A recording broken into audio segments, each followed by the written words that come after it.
tout comme la semaine dernière, je voudrais commencer ce matin par une question que je voudrais adresser à ceux qui se disent chrétiens parmi nous. Est-ce que votre entourage dirait de vous que vous êtes quelqu'un d'exceptionnellement gentil? Vos collègues, par exemple. Est-ce que vous pensez qu'ils diraient « Ah oui, lui ou elle, il ou elle est vraiment, vraiment gentil ou gentille ?» Ou bien votre patron, ou bien vos employés, si c'est vous le patron, ou bien les personnes de votre équipe, si vous êtes cadre dans votre boîte. Et que diraient vos voisins ou les commerçants à qui vous avez affaire, ou bien vos profs à la fac ou à l'école, ou encore vos camarades de classe? Qu'est-ce qu'ils diraient? Et que diraient les gens que vous fréquentez à l'église? Est-ce qu'ils diraient « Ah oui, un tel, une telle, il est vraiment, ou elle est vraiment tellement gentille, toujours à l'écoute, sensible, généreux, aimable, prêt à aider, toujours patient, compatissant, disponible, toujours dans l'encouragement, toujours à croire le meilleur des autres, toujours confiant en Dieu. » Et que dirait votre conjoint, conjointe? Que diraient vos enfants? Que diraient vos parents? Et si vous n'êtes pas encore un chrétien aujourd'hui, il est possible bien sûr que les gens vous trouvent très gentil, mais la question que je veux vous poser à vous, si vous n'êtes pas encore un chrétien, c'est plutôt, est-ce que vous trouvez que les chrétiens que vous connaissez sont exceptionnellement gentils? Je vous laisse répondre à ces questions dans le secret de vos pensées. J'espère bien sûr que si on est chrétien, on est réputé gentil. Mais je vais vous dire sincèrement, je m'inquiète de ce que dans un monde et une société de plus en plus fracturée et communautarisée, comme c'est de plus en plus le cas de nos jours, je m'inquiète que les chrétiens deviennent de plus en plus des goujats comme les autres, c'est-à-dire des personnes désagréables, hautaines, blessantes. Franchement, parfois, je suis vraiment affligé et profondément découragé de voir l'attitude, le vocabulaire, le ton, les valeurs, la posture de beaucoup de personnes qui se disent chrétiennes, surtout en ligne, sur Internet, sur des blogs, dans des podcasts et par-dessus tout sur les réseaux sociaux, mais aussi parfois dans les conversations IRL, in real life, dans la vraie vie. Et vous savez quoi? Le truc, c'est qu'en lisant ou en entendant ces choses, ça me renvoie très vite à mon propre cœur, à mes propres sentiments, à ma propre faiblesse. Et le texte qu'on va lire et étudier ce matin, vous allez voir, c'est un de ces passages qui nous dresse un tableau ou un programme qui semble complètement irréaliste. C'est un de ces passages qui met la barre hyper haut pour les chrétiens. Et vous allez voir que ce passage est là pour nous dire en effet que si on est chrétien, si on est vraiment un chrétien, on devrait viser à être les champions de la gentillesse ou les champions de la bienveillance. On est dans la suite donc de cette fameuse lettre de l'apôtre Paul qu'il a adressée aux chrétiens de Rome à son époque, au 1er siècle. Et comme je vous le disais la semaine dernière, il y a eu 11 chapitres où Paul a expliqué jusqu'ici ce que Dieu a fait pour nous sauver par sa grâce, indépendamment de nos mérites ou de nos œuvres. Mais maintenant, à partir du chapitre 12, Paul a commencé à aborder les applications pratiques de tout ça. Autrement dit, si on est chrétien, si on a placé notre confiance en Dieu, si on a été sauvé par sa grâce, alors maintenant, qu'est-ce que ça devrait entraîner comme changement dans notre vie? Et on a vu la semaine dernière que Paul a déjà été assez radical, n'est-ce pas, dans ses toutes premières applications pratiques, toutes premières conséquences pratiques qui, d'après lui, sont censées découler ou résulter de la foi. Il faut, a-t-il dit la semaine dernière, il faut donc s'attacher totalement à Dieu, s'attacher totalement à son Église et s'attacher totalement au service. Bref, si on est chrétien, on ne vit plus pour soi-même, mais on vit pour Dieu. Et maintenant, Paul il va poursuivre sur cette lancée en se concentrant en particulier sur la question de nos qualités relationnelles. Nos qualités relationnelles. Et vous allez voir que oui, vraiment, les gens qui sont attachés à Jésus par la foi sont appelés à avoir des qualités relationnelles exceptionnelles. Lisons le texte tout de suite dans la lettre de Paul aux Romains, chapitre 12. C'était arrêté au verset 8 et on va lire à partir du verset 9 jusqu'à la fin du chapitre. Que l'amour soit sans hypocrisie. Ayez le mal en horreur. Attachez-vous fortement au bien. Par amour fraternel, ayez de l'affection les uns pour les autres. Par honneur, usez de prévenance réciproque. Ayez de l'empressement et non de la paresse. Soyez fervents d'esprit, servez le Seigneur. Réjouissez-vous en espérance. Soyez patients dans la tribulation. Persévérez dans la prière. Subvenez aux besoins des saints. Tâchez d'exercer l'hospitalité. Bénissez ceux qui vous persécutent, bénissez et ne maudissez pas. Réjouissez-vous avec ceux qui se réjouissent, pleurez avec ceux qui pleurent. Ayez les mêmes sentiments les uns envers les autres. N'aspirez pas à ce qui est élevé, mais soyez attirés par ce qui est humble. Ne soyez pas sages à vos propres yeux. Ne rendez à personne le mal pour le mal. Recherchez ce qui est bien devant tous les hommes. S'il est possible, autant que cela dépend de vous, soyez en paix avec tous les hommes. Ne vous vengez pas vous-même, bien-aimés, mais laissez agir la colère, car il est écrit « À moi la vengeance, c'est moi qui rétribuerai, dit le Seigneur. Mais si ton ennemi a faim, donne-lui à manger. S'il a soif, donne-lui à boire. Car en agissant ainsi, ce sont des charbons ardents que tu amasseras sur sa tête. Ne sois pas vaincu par le mal, mais vainqueur du mal par le bien. » Prions. Merci notre Dieu, notre Père, pour ta parole. Elle est la vérité. Sanctifie-nous par ta vérité, nous t'en prions. Au nom de Jésus. Amen. Quel programme, n'est-ce pas? Le cahier des charges d'un champion de la gentillesse. Il y a beaucoup de choses dans ce passage, mais en gros, Paul attire notre attention sur 3 choses principalement qui concernent le genre de bienveillance ou le genre de gentillesse qu'on est appelé à avoir en tant que chrétien. D'abord, une bienveillance authentique, ensuite une bienveillance surnaturelle, troisièmement, une bienveillance conquérante. Alors premièrement, une bienveillance authentique. Regardez le texte des versets 9 à 13 en particulier pour commencer. La première chose qu'on a ici, c'est Paul qui nous décrit une certaine ambiance qui est censée exister à l'intérieur de l'Église. Paul veut que la vie de la communauté chrétienne soit caractérisée par de la bienveillance à tous les étages. Une bienveillance omniprésente, mais pas contrefaite. Une bienveillance véritable et sincère. En fait, quand on lit le texte en français, on ne se rend pas vraiment compte que le mot d'ordre de ce paragraphe, les versets 9 à 13, le mot d'ordre, c'est la toute première chose que dit Paul, à savoir que l'amour soit sans hypocrisie. Et tout le reste du paragraphe, en fait, est constitué de participes présents ou d'adjectifs. Donc littéralement, on a que l'amour soit sans hypocrisie, en ayant le mal en horreur, en s'attachant au bien, affectueux en amour fraternel les uns envers les autres, en usant de prévenance réciproque, etc., etc., etc. Donc ce que Paul veut nous dire, c'est qu'on doit avoir un programme global de gentillesse authentique dans l'Église. Et ce matin, on n'a pas le temps de s'arrêter sur toutes les expressions employées par l'apôtre Paul dans ce paragraphe, mais on peut au moins retenir cette idée générale. Il doit y avoir de la bienveillance partout dans l'Église, une bienveillance exceptionnelle, mais ce qui est vraiment important pour Paul, c'est que cette bienveillance doit être sincère, que l'amour soit sans hypocrisie. Littéralement, un amour sans feinte, un amour qui n'est pas contrefait, un amour qui n'est pas simulé. Pensez à quelqu'un qui sourit, mais c'est un sourire forcé. Vous savez comment c'est? Vous croisez quelqu'un à un événement quelconque, c'est quelqu'un que vous connaissez, mais c'est quelqu'un qui vous tape un peu sur les nerfs. Mais comme vous êtes poli, vous saluez cette personne en souriant. Seulement, c'est un sourire crispé. Un faux sourire, on pourrait dire un sourire hypocrite, n'est-ce pas? Ou bien vous recevez un cadeau à Noël, ou vous recevez un cadeau à la fin de l'opération en avant la prière, et la personne qui vous l'offre est vraiment enthousiaste, mais vous, en voyant le cadeau, « Oh Thérèse, une serpillière, c'est formidable !» « Mais non Pierre, c'est un gilet !» Vous voyez ce que je veux dire? Des fois, on force le sourire. C'est d'ailleurs un neurologue français du nom de Guillaume Duchesne, qui a étudié au XIXe siècle tous les muscles et les nerfs du visage pour décrire la différence, scientifiquement, la différence qu'il y avait entre un sourire authentique et un sourire forcé sur le plan physiologique.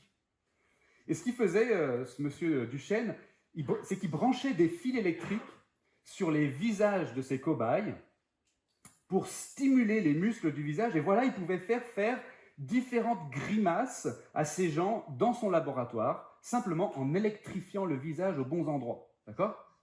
Bref, tout ça pour dire qu'on peut faire semblant d'être gentil, on peut faire semblant de sourire, on peut faire semblant d'avoir de la bienveillance. Mais Paul, il ne veut pas qu'on fasse ça. Il veut qu'on soit authentiquement bienveillant si on est chrétien. En fait, quand on lit ce que dit Paul ici à travers cette accumulation d'exhortations qui se succèdent comme ça, qui sont des adjectifs et des participes présents, on a vraiment l'impression qu'il veut qu'on soit bienveillant, mais en étant animé d'une grande ferveur. C'est comme s'il liait notre gentillesse à notre consécration. En gros, plus on va être des chrétiens fervents, plus on va être gentil, dans la logique de Paul. Pour le dire encore autrement, l'amour sans hypocrisie procède d'une relation sans hypocrisie à Dieu. L'amour fervent et sincère procède d'une relation fervente et sincère à Dieu. un peu comme les cobayes du professeur Duchesne, nous aussi on a besoin d'être branchés à quelque chose. On a besoin d'être branchés à l'évangile. Et en étant branchés à l'évangile, on va être électrifié par la grâce de Dieu. On va être électrifié par les compassions de Dieu dont il a été question au début de ce chapitre, au début du chapitre, verset 1.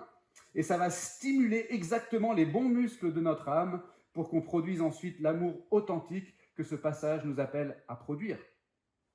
Pensez-y un instant. Pendant 11 chapitres, Paul nous a expliqué qu'on était tous coupables aux yeux de Dieu et passibles de sa colère pour toute l'éternité, mais que Dieu a voulu supporter lui-même le coût de notre salut par pur amour pour nous, et qu'il a fait ça en s'approchant de nous par Jésus-Christ, en vivant une vie parfaite à notre place, en souffrant et en mourant sur la croix à notre place, et en ressuscitant le 3e jour de façon à ce que tous ceux qui lui font confiance puissent être pardonnés et justifiés et destinés à vivre en communion avec Dieu pour toute l'éternité. C'est ça l'évangile, c'est ça la bonne nouvelle, c'est Dieu qui nous présente notre salut en cadeau. Il n'y a pas de plus beau cadeau. On ne peut rien espérer de meilleur sous le sapin cette année. C'est le cadeau dont on avait le plus besoin, le cadeau de rêve, le cadeau qu'on aurait toujours voulu avoir, mais qu'on était incapable de s'offrir soi-même. Et Dieu nous l'offre. Et vous comprenez que ce cadeau merveilleux, en fait, on l'ouvre et on le contemple et on l'admire au moins chaque dimanche, quand on se réunit ici. Et ce cadeau, ce n'est pas une serpillière, c'est pas un gilet serpillière. C'est notre salut éternel, c'est notre place au paradis, c'est notre communion au Père, au Fils et au Saint-Esprit pour toute l'éternité qui nous sont offerts en Jésus-Christ. Et c'est ça qu'on vient célébrer et qu'on vient regarder et contempler et méditer au moins chaque dimanche quand on se réunit ici. Et si on a reçu ce cadeau par la foi et si on prend le temps, au moins chaque dimanche, mais pourquoi pas chaque jour, si on prend le temps de penser à ce cadeau, ça devrait illuminer notre vie. Ça devrait stimuler notre âme et nous donner un amour véritable, un amour sans hypocrisie. La bienveillance chrétienne, voyez-vous, c'est un truc qui est assez facile en fait à simuler. On peut se forcer à sourire de la même façon qu'on peut s'exercer à prier avec beaucoup d'éloquence. On peut s'astreindre à donner beaucoup d'argent aux pauvres ou à l'église. On peut se discipliner à accueillir des gens chez soi tous les dimanches midi. C'est possible. C'est possible de contrefaire la charité et de déployer une magnifique piété de façade. Et en faisant ça, en fait, de se donner bonne conscience. Mais Dieu ne veut pas ça.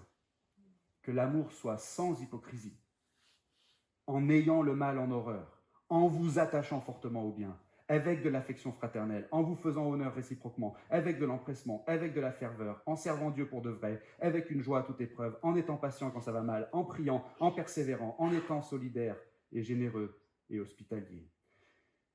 Dieu veut quelque chose de bien plus solide et bien plus radical qu'une simple charité de devoir. Il veut une bienveillance authentique à tous les étages de l'Église, quelque chose qui ne peut venir que si nos cœurs sont bouleversés par l'Évangile et illuminés par l'Évangile et nourris perpétuellement de l'Évangile. Et ça va arriver que si on continue par la grâce de Dieu de maintenir la personne et l'œuvre de Jésus-Christ au centre de tout ce qu'on fait ici à l'Église Lyon-Gerland. Donc premièrement, une bienveillance authentique et fervente dans l'Église qui découle d'une relation authentique et fervente avec Dieu. Deuxièmement, une bienveillance surnaturelle. Revenons au texte, les versets 14 à 16 maintenant. Paul, il va poursuivre, vous voyez, sa liste d'exhortations qui semble assez irréaliste, mais maintenant, justement, ça devient tellement gros qu'on est censé se dire que ces qualités-là qui sont décrites dans le texte, elles ne peuvent tout simplement pas venir de nous-mêmes. Ce n'est pas possible. D'abord, Paul, il lâche tout d'un coup un truc énorme, au verset 14, en disant, au fait, vous savez les gens qui vous persécutent, vous savez ces gens qui vous accusent faussement et qui vous font condamner à être torturés en public et livrés aux bêtes sauvages et mangés par des lions et égorgés dans l'arène. Eh bien, vous savez ces gens-là, bénissez-les. Je le répète, bénissez-les. C'est-à-dire dites du bien à leur sujet et pas du mal. En grec, le mot pour bénir, c'est eulogéo, ça veut dire parler bien. Ça veut dire de bonnes choses, qui a donné par exemple en français le mot éloge. Alors, deux choses. Premièrement, vous avez remarqué que tout d'un coup, Paul, il élargit son propos et il commence à parler de qualités relationnelles qui doivent exister vis-à-vis de gens qui sont extérieurs à l'Église, des gens qui persécutent les chrétiens. Et deuxièmement, on a là quelque chose tout d'un coup qui semble beaucoup, beaucoup plus difficile à simuler. En fait, Paul est dans une sorte d'escalade ou de surenchère dans son raisonnement ici. Il a parlé d'une bienveillance déjà assez extraordinaire qui devait exister déjà en interne, dans l'Église. Et là, il pousse le bouchon un peu plus loin. Si on est chrétien, on devrait être si exceptionnellement gentil qu'on devrait même être gentil envers des gens non chrétiens qui nous font intentionnellement du mal. De plus, on devrait être totalement empathique envers les gens autour de nous, quelle que soit notre humeur. On devrait se réjouir avec ceux qui se réjouissent et pleurer avec ceux qui pleurent. Et on ne devrait pas discriminer entre les gens dans nos pensées. Et même dans nos relations, on devrait être attiré plutôt par ce qui n'est pas attirant, dit Paul. Bref, pour résumer, comme il est écrit dans le livre des Proverbes, ne soyez pas sages à vos propres yeux. Vous voyez le côté vraiment extravagant des exhortations de Paul ici? Ne soyez pas sages à vos propres yeux. N'allez pas croire que vous pouvez trouver en vous-même, naturellement ou intuitivement, ce dont vous avez besoin pour pouvoir vivre comme Dieu vous le demande. Non, c'est juste pas possible avec notre propre sagesse et nos propres forces. La gentillesse que Dieu attend de nous est une gentillesse surnaturelle, vous comprenez? Et ce qui est merveilleux, c'est que si on est un vrai croyant, si on est vraiment attaché à Jésus par la foi, Dieu il a promis qu'il nous donnerait les ressources surnaturelles pour pouvoir vivre surnaturellement. Cette puissance, c'est la puissance du Saint-Esprit. Ça me rappelle une histoire que j'ai entendue quand j'étais petit, qui m'a beaucoup marqué. J'ai entendu cette histoire à l'église, donc j'imagine que c'est une histoire vraie, j'en sais rien, je ne peux pas vous le garantir. Je ne me rappelle pas tous les détails, mais en gros, c'est l'histoire d'un chrétien quelque part qui s'est retrouvé un jour face à des agresseurs très menaçants, qui voulaient vraiment lui faire du mal, peut-être même le tuer. C'était sûr que le petit chrétien, il ne faisait pas le poids. Alors ce qu'il a fait, c'est qu'il est resté là, debout, il a fermé les yeux et il a prié, dans le secret de son cœur, en silence. Et les méchants, je ne sais pas, ils devaient être 3 ou 4, un petit groupe, ils ont continué d'insulter le chrétien, de le menacer, de brandir leurs armes et de lui dire qu'ils allaient lui casser la figure. Mais au bout d'un moment, ils ont commencé à hésiter, en se demandant si le gars avec les yeux fermés, le visage paisible et presque souriant, en se demandant s'il n'était pas en train de préparer une attaque avec une technique de combat d'art martial qui allait leur faire très très mal. Et du coup, ils ont fini par prendre la fuite, sans que le chrétien ait levé le petit doigt.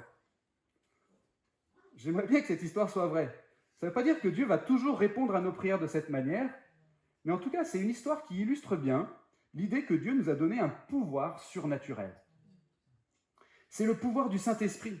Et Paul, en fait, il en a parlé quelques chapitres plus tôt, au chapitre 8, si vous vous rappelez. Il avait dit que les vrais croyants, ceux qui vivaient selon l'Esprit, ils avaient les tendances de l'Esprit. Et avoir les tendances de l'Esprit, avait-il expliqué, c'était la vie et la paix.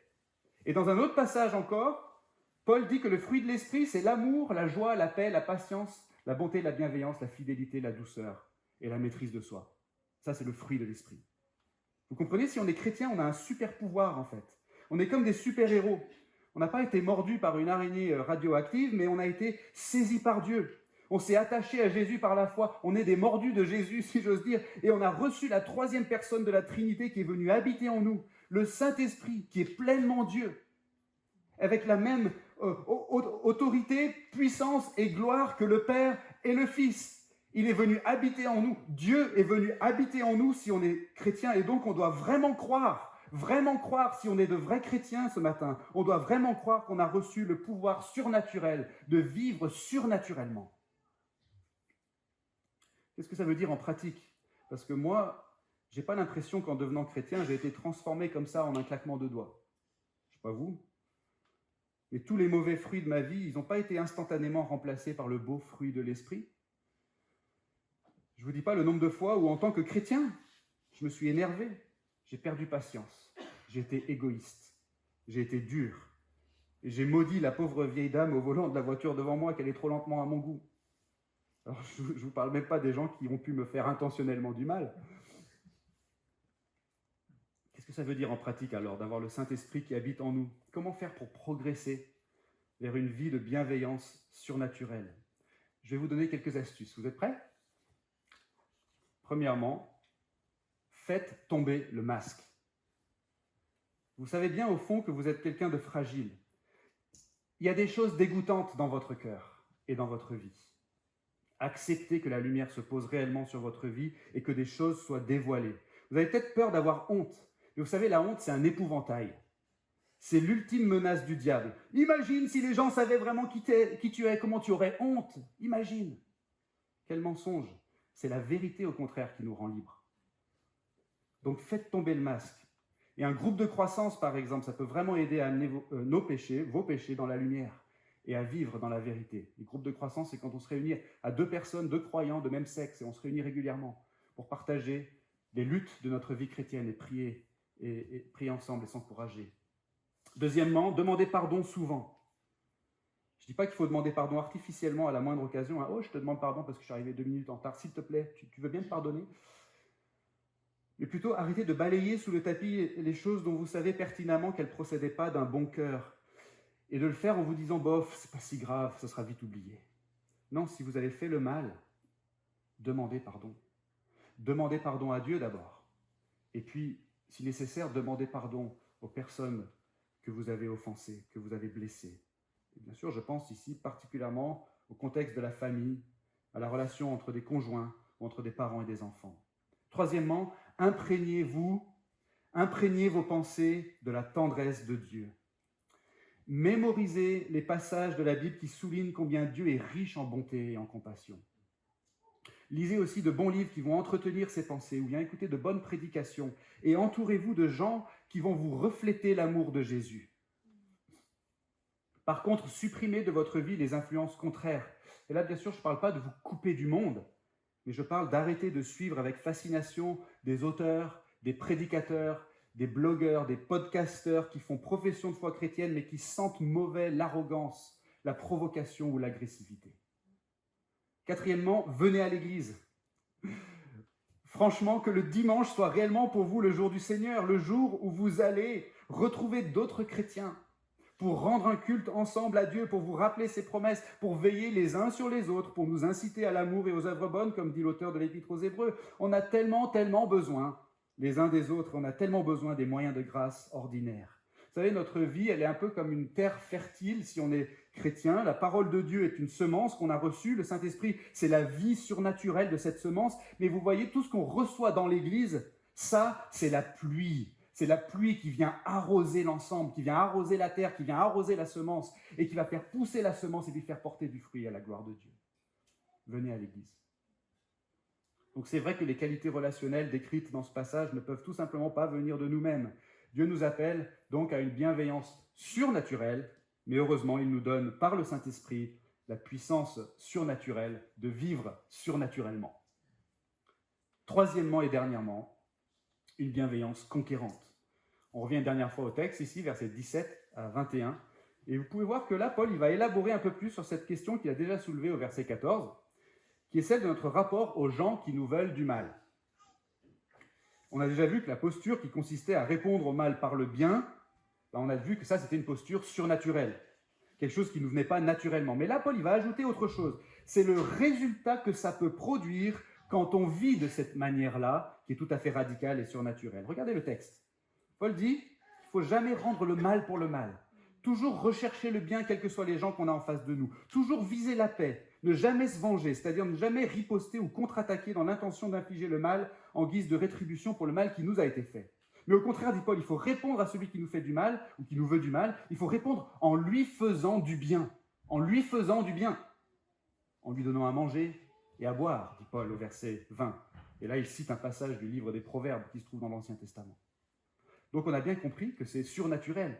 Mais qu'est-ce que ça va produire comme résultat ? Paul dit que ça va servir à amasser des charbons ardents sur la tête de nos ennemis et qu'on va de cette manière vaincre le mal par le bien.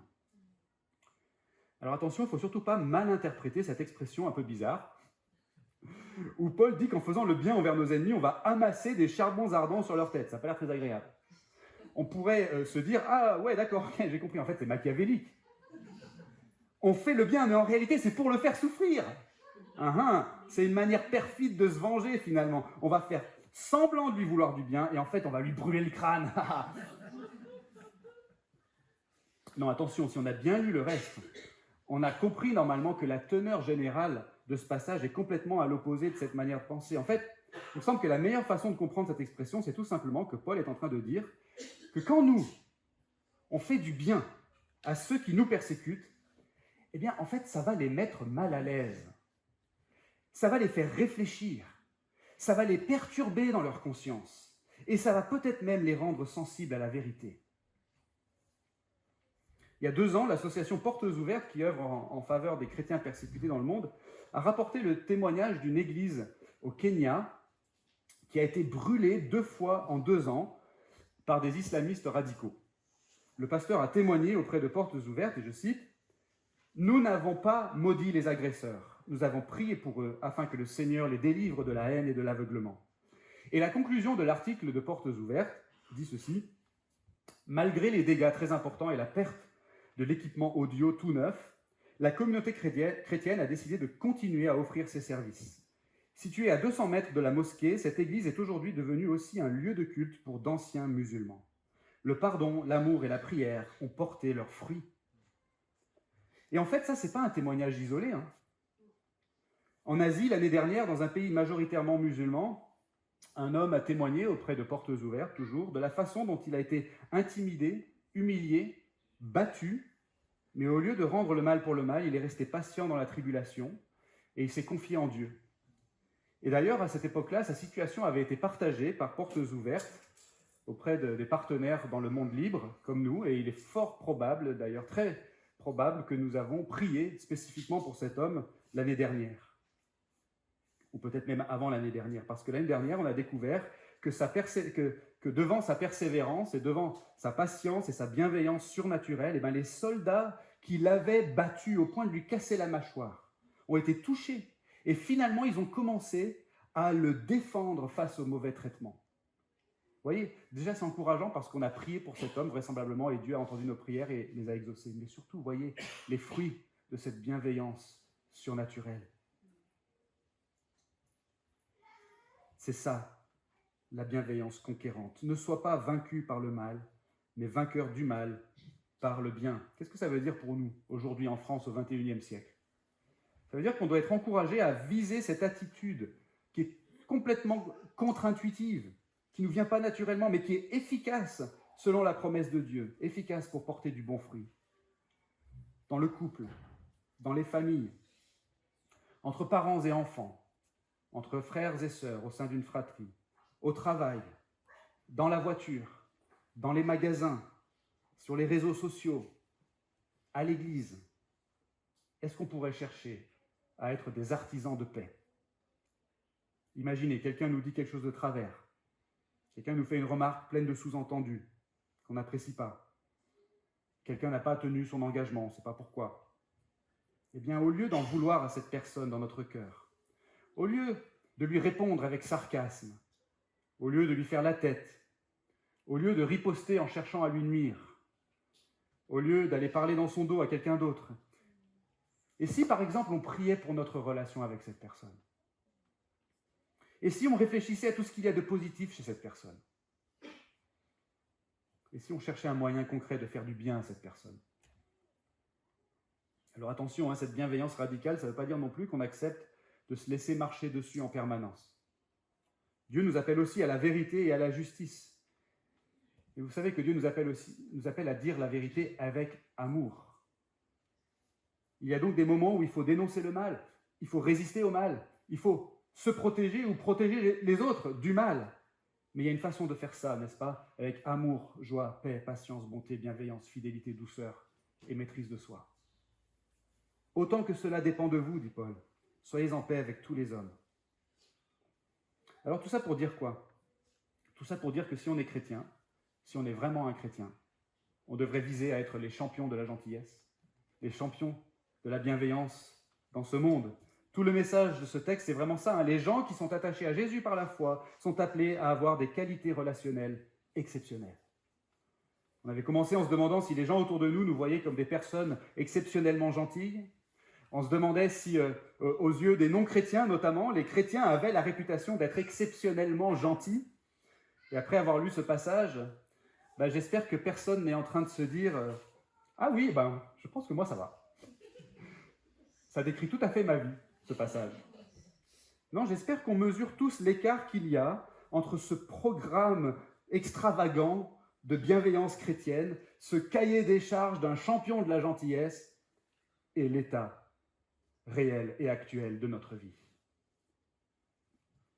Mais si tout ce que vous avez entendu aujourd'hui, c'est « Oh là là, je suis tellement mauvais, je suis tellement nul, je suis tellement coupable et je ne sais pas si je vais pouvoir fournir les efforts nécessaires pour redresser la barre et faire ce que Dieu attend de moi. Il va falloir que je me fasse violence et que je me discipline encore plus. » Mais en réalité, j'ai plutôt envie de tout abandonner. Si c'est ça que vous avez entendu aujourd'hui, c'est que vous n'avez pas entendu le plus important. Le plus important, c'est que Jésus s'est approché de nous pour nous secourir, alors qu'on est tous précisément dans cette situation d'échec, de culpabilité et de honte devant Dieu. Mais vous comprenez, Jésus, lui, il a parfaitement réalisé ce passage qu'on a lu. Son amour a été sans hypocrisie.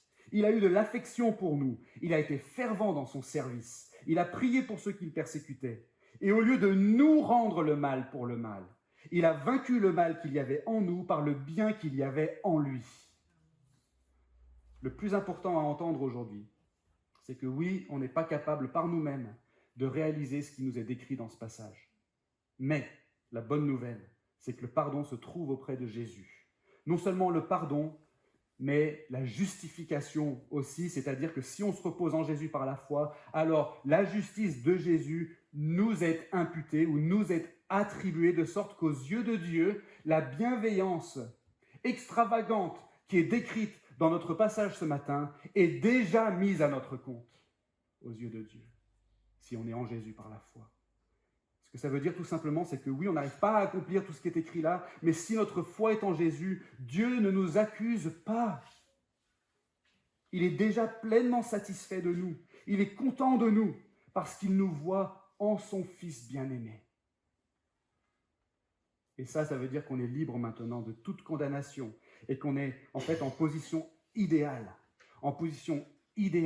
pour grandir dans la foi et progresser dans notre obéissance à Dieu, parce que Dieu nous a accordé le Saint-Esprit, le fameux esprit d'adoption par lequel nous appelons Dieu notre tendre Père et qui rend témoignage à notre esprit que nous sommes ses enfants pour toujours. Amen. Je vous invite à la prière. Nous voulons avant tout, Seigneur notre Dieu, confesser que nous ne sommes pas à la hauteur de tes exigences et nous ne glorifions pas ton nom dans notre vie comme nous devrions le faire. Et en même temps, nous voulons te louer, te bénir, te remercier de tout notre cœur, Seigneur, parce que tu as pourvu à notre pardon. Et nous n'avons pas à faire nos preuves devant toi, Seigneur, car nous sommes déjà parfaitement justes en ton Fils Jésus-Christ. Tu nous aimes en lui. Et nous sommes libres de toute condamnation, libres de la culpabilité, libres de la honte, libres de la peur.